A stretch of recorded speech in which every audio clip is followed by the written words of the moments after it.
I've tried many a times to grow bananas with many failures. And this time I'm going to try them in a pot.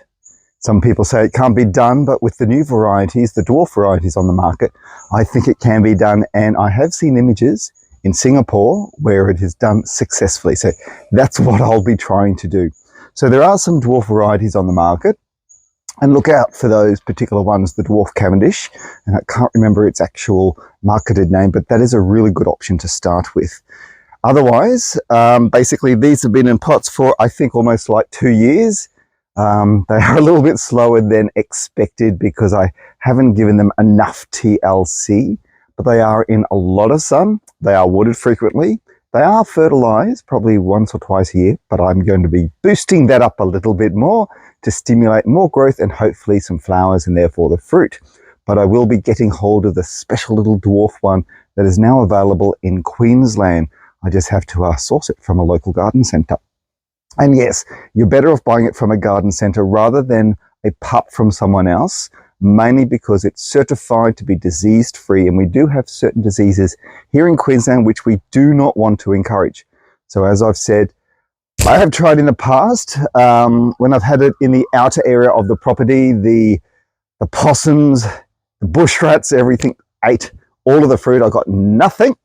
And this time I'm trying to grow it in the pots within the contained area. So this is the area around my house. My dogs run around this area, and I'm hoping that is a really good deterrent from the pesky critters that like to eat the fruit before I do. That said, I've got mandarins on my trees right now, and I think the parrots or the bush rats are eating those before I can get to them because they're still green with a bit of orange on them. So I still have at least 4 weeks to go before I think I can harvest them. So growing fruit trees in a semi-rural bush area can be very daunting and tasking because of the native pesky animals that like to eat the food that we like to grow.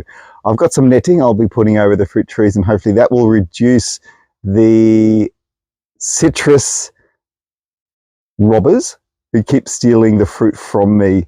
But it is trial and error. On this particular banana plant, I have Ceylon spinach growing all up it. So it's multifunctional. The stem is a little bit boring. So I've got the Ceylon spinach growing up it. Hold on, that's not Ceylon. That's not Suriname.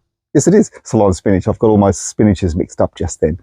So here in the subtropics, we can grow a whole lot of different types of warm climate veggies and herbs, and that's what I try to do here in my property. I encourage you to try to do the same because then they're easier maintenance. I basically don't do anything to this particular herb veggie. It just grows and grows and grows, and I keep having to cut it, which means I have to keep eating it. Which, oh, the disadvantages of growing such a vegetable. Basically, yeah, so banana, trial them in pots. Try and source some of the dwarf varieties for a bit of experimentation, and that way you can have bananas in a small yard. Even if you're on a rent property, grow it in a large pot. You can take it with you when you are ready to move to your next property. So that's my tip for today, growing bananas in pots. I hope this is helpful on the live YouTube daily podcast of Paul Plant Horticulture.